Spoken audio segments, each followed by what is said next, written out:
um caminho dentro desse planejamento de gestão. Bem como colaborar para o desenvolvimento de políticas. Novas demandas para a infraestrutura das cidades.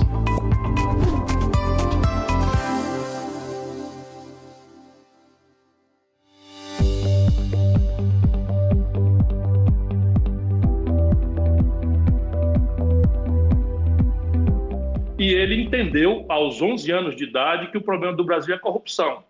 É evidente que a corrupção é um grave problema, mas na centralidade dos problemas brasileiros, a corrupção entra talvez em terceiro, quarto ou quinto lugar. O grande problema no Brasil é a incompetência, a falta absoluta de projeto, e isso que eu estou tentando pontuar como primeira intervenção nessa reflexão que devemos fazer juntos e ter a luz da USP iluminando, não é, a compreensão desse problema e, portanto, as pistas da sua solução. É o hiato de legitimidade. O parlamento se elege com o povo, interage com a sua agenda, educação, saúde, emprego, segurança, infraestrutura, moradia, saneamento, e vai para Brasília, não é? Ou vai para Georgetown, ou vai para Washington, ou vai para Londres, e tende a replicar outra agenda, que é a agenda protofascista do Bolsonaro aqui, ou meramente neoliberal, que já está desmoralizada no mundo inteiro e na academia que pensa. Segunda... Sim, claro, Ana. Posso fazer uma pergunta, fazendo um parêntese nesse primeiro bloco que você coloca, né? A questão de que a eleição ela é feita na agenda popular e depois que as pessoas ocupam essas funções, elas se desconectam desses eleitores e não há ali uma democracia horizontalizada, participativa, como diria. Eu queria te perguntar sobre dois aspectos que a gente aqui na universidade, e em especial aqui no curso de Gestão de Políticas Públicas e Sistemas da Informação da USP, a gente tem estado muito preocupado. São dois temas que a gente vê já alguns avanços, não é exatamente como era, eu me formei em Direito na década de 90, não é exatamente como era quando eu me formei, alguma coisa avançou, mas não é o que a gente gostaria diante das tecnologias que existem. Hoje a gente vê o acesso às mídias sociais e o bombardeio que determinados parlamentares recebem ao se posicionar de determinadas formas, uma parte da população já se dedica, pelo menos pelas mídias sociais, o uso das novas tecnologias, a exigir uma postura, e a gente já viu alguns casos interessantes nos últimos 5, 6, até 10 anos de mudança de posição por conta de pressão social pelos meios digitais. Esse é um primeiro ponto. E o segundo ponto que a gente se preocupa muito aqui, né? A pessoa, ela para ser eleita, ela precisa ter a sua capacidade, vamos dizer, eleitoral garantida ali pelas leis, pela Constituição, né? Precisa ser capaz de ser eleito e de eleger, enfim, está com seus direitos políticos em dia para ampliar a base das pessoas e a diversidade no parlamento, mas muitas chegam ao exercício da função sem qualquer capacitação prévia, sem sequer compreender as competências de um legislador. Então, esses dois pontos eu queria te ouvir sobre o papel das novas tecnologias nesse acompanhamento do mandato parlamentar e numa eventual ampliação de uma democracia mais horizontalizada, mais participativa, e sobre uma obrigatoriedade de uma capacitação prévia para o exercício das funções públicas. Veja, é extremamente tentador, vou vir da segunda para a primeira, é extremamente tentador, não é, que a gente exigisse, a ideia de que a gente exigisse uma espécie de cursinho, não é, do cidadão que quer ou da cidadã que quer se habilitar à estrutura representativa. Mas isso não tem cabimento, vai me permitir, não é, ainda que seja na contramão de uma boa-fé que pede isso. Na verdade, a assessoria que a Câmara Federal oferece a um deputado federal e que o Senado Federal oferece a um deputado federal, rivaliza com a melhor assessoria técnica de qualquer instituição da iniciativa privada e ganha folgado, porque o pagamento do salário para os assessores é uma coisa extraordinariamente fora do mercado brasileiro. Eu fui deputado federal, fui deputado estadual, estou lhe dizendo com clareza, e ninguém é capaz de fazer um curso, não é, de bom político. Não é? Isso tem que ser, e é uma das reflexões mais em abstrato que eu vou fazer, não é? Tem que ser feito a partir de um critério de exigências de cidadania mais apurado. E isso nos leva à segunda pergunta.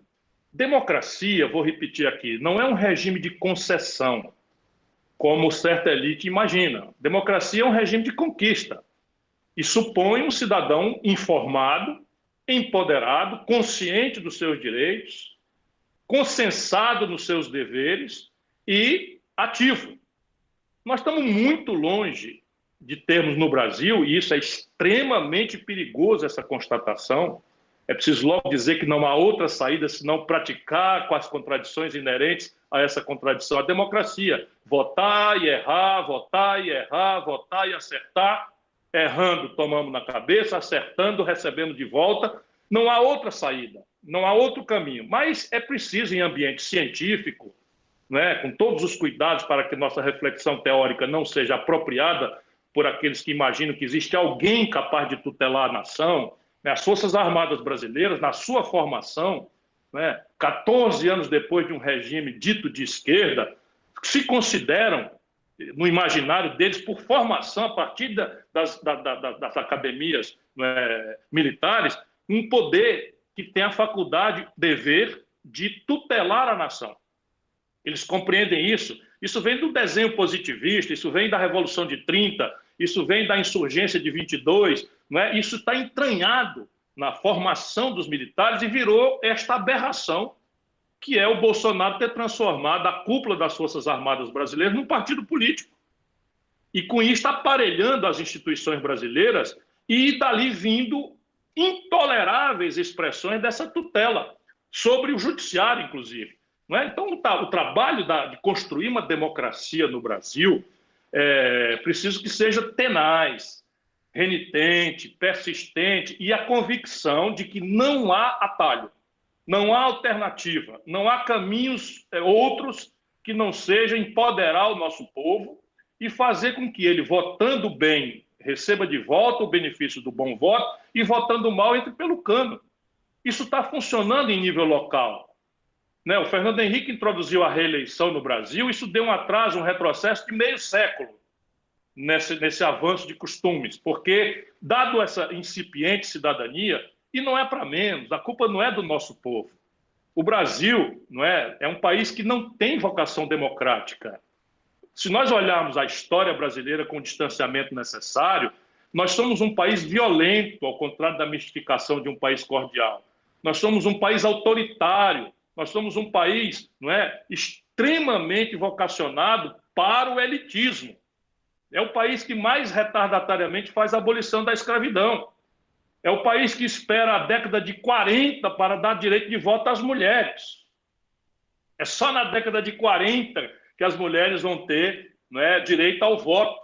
Não é um país, enfim, em que a propriedade rural não é um fator de produção até hoje. É um país em que se mata ainda, quando os americanos, na crônica do Faroeste, fizeram a reforma agrária ainda no século XIX.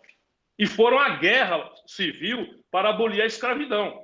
Nós não. Nós aqui fomos o país que, por último, aboliu a escravidão, e esse conceito ainda está entranhado muito pesadamente, o desapreço social da elite pelo trabalho como um valor em si mesmo, é uma gravíssima chaga da vida brasileira contemporânea. Pensa que isso é especulação acadêmica distante da vida do povo? Não. Nós fizemos uma reforma trabalhista recentemente que simplesmente destrói a renda do povo e coloca pela primeira vez na história econômica brasileira, pela primeira vez, professora Ana Carla, professor Luciano, a maioria da força de trabalho brasileira empurrada para a informalidade. O que acontece com isso? A renda média do povo está definhando, especialmente se cotejarmos o poder de compra apurado a longo prazo como equivalência a dólar, poder de compra. O povo brasileiro, nesses 2 anos de Bolsonaro, reforma trabalhista, empobreceu pela metade. Empobreceu pela metade. O Brasil cai da 9ª economia do mundo para a 12ª economia do mundo em 2 aninhos. E a retórica de que a pandemia faz isso não se sustenta, dado que a pandemia é global e atingiu muito pesadamente outros tantos países, muito mais do que o Brasil, porque as populações mais vulneráveis no primeiro momento são as populações idosas. E o Reino Unido, por exemplo, tem mais idosos do que o Brasil, a Itália tem mais idosos do que o Brasil, a Europa Ocidental como um todo tem muito mais idosos do que o Brasil. Pois bem, é essa mitologia ideológica que está destruindo o tecido brasileiro com o aplauso da elite. Por quê? Porque o capitalismo moderno, e eu antagonizo isso, quero voltar a refletir brevemente que seja sobre esse assunto, se afirma no consumo de massas. Não é de macarrão, é de grandes contingentes populacionais. E a massa só consome se tiver renda. No Brasil, se destrói a renda do povo, arrochando o salário mínimo, incrementando os preços do custo de vida do povo, não é? E informalizando o mercado de trabalho que define a renda cronicamente. Resultado prático, o maior genocídio de empresas da história do capitalismo mundial. O Brasil está destruindo a sua indústria. Com um câmbio super competitivo, tivemos o menor volume de exportação industrial desde que se mede esse índice há 47 anos.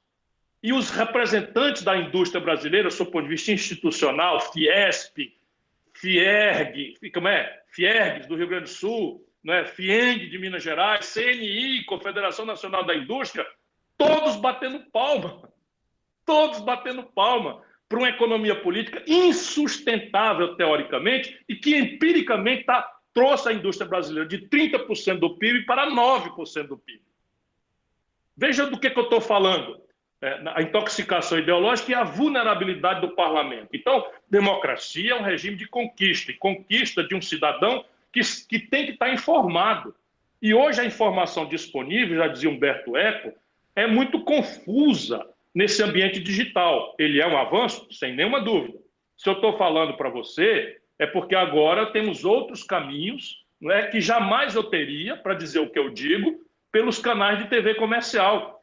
Eu falei, se for verdade, que 14 milhões de brasileiros votaram em mim para presidente da República, em nenhuma república esse camarada que fala por 14 milhões de pessoas em números redondos fica sob censura da mídia comercial por 2 anos. Da eleição para cá, eu não saí uma única vez nas grandes televisões, nas grandes audiências do Brasil comercial. Eu saio na TV a cabo porque eu falo para convertidos, ou convertidos por mim, ou aqueles que vão me ouvir e me considerar um louco, ou considerar um destemperado, porque quando você fala concretudes na vida brasileira, e eu procuro suportar minha concretude com números, todos contestáveis, eu sou rendido ao método dialético da ciência. Eu sou um professor, né, dispensado para a política, mas eu sou professor, eu compreendo que eu não posso emitir opiniões sem sustentá-las e pela crítica dos meus pares, né, ser validado. Então, voltando aqui ao eixo da nossa reflexão. Primeira grande e grave questão, o colapso da democracia representativa no mundo e a necessidade, e especialmente facilitada pelas comunicações digitais, de avançarmos por uma democracia participativa de alta energia. Eu acho que o sistema tributário, o sistema de previdência social, o sistema das institucionalidades políticas não pode ser resolvido pelo sistema representativo confinado em Brasília, pressionado por lobbies, grupos de pressão, que não consultam a vida real do povo.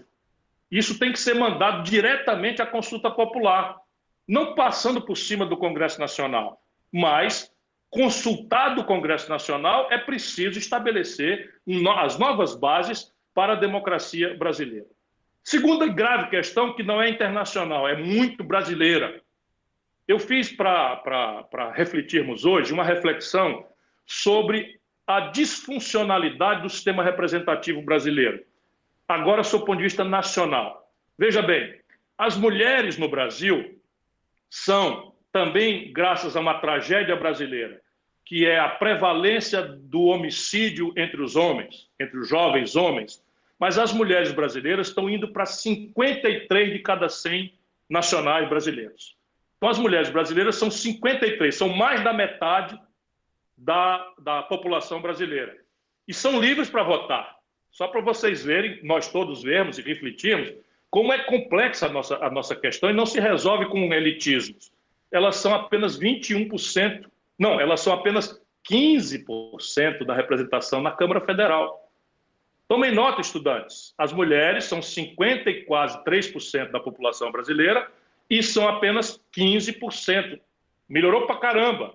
A última representação era 10%, agora é 15%. 53% de mulheres livres para votar, votam em homens. Não estou censurando ninguém. Apenas precisamos entender que o Congresso brasileiro, apurado pela Câmara, é masculino, em oposição à sociedade brasileira, que é feminina.